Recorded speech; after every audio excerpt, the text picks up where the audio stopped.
এই জন্যে আমি বারবার আপনাদেরকে মনে করে একটা কথা, আমার জীবন থেকে উপলব্ধি করি একটা কথা, যে একমাত্র আল্লাহ ছাড়া এই পৃথিবীতে এবং পরকালে আমাদের আপন বলে কেউ নাই। বাকি সবাই সবার স্বার্থের জন্য আছে।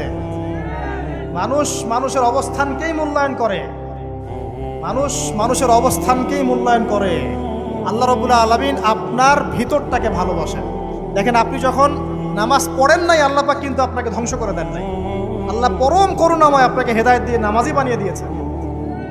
জীবনে অনেক পাপ করেছেন, ইনস্ট্যান্ট আল্লাহ পাক শাস্তি দিতে পারতেন, আল্লাহ পাক দেন নাই। আল্লাহ আপনাকে ভালোবাসেন, আল্লাহ আমাকে ভালোবাসেন।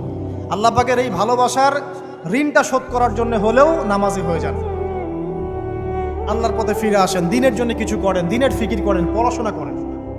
প্রিয় ভাইরা, আল্লাহ পাক তৌফিক দান করুন। দেখুন, এই রিবা থেকে দূরে থাকার জন্য একটা হাদিস যথেষ্ট, যে 4 শ্রেণীর মানুষকে আল্লাহ রাসূল